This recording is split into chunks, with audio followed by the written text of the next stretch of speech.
The original clip used to directly connect to the male attachment of the wire. So you would simply take this female receptacle and slide the male in, and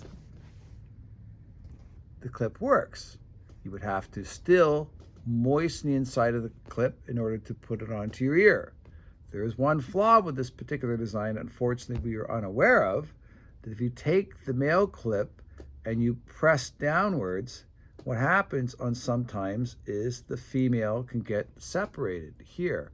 It's not a problem. You could just simply pop this back up, but unbeknownst to us and some of the clients, it happens. So we still have these available, but we're going to be phasing this particular model out.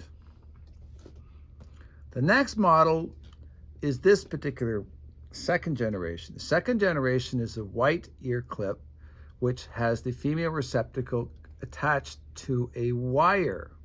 So we can take the male and peg, put it into the female receptacle. It's pretty snug. And then this is a much more robust design. In the same manner, it does not matter if the metal tip is on the inside or outside of the lobe when you place it on, but you still again will have to moisten this before you attach it to the ear for stimulation. Next, we have this new black ear clip.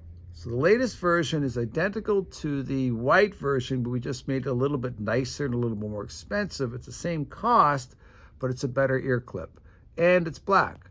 So in the same manner, the receptacle and the peg are connected, and now you've got a much more robust ear clip, and it looks much nicer too.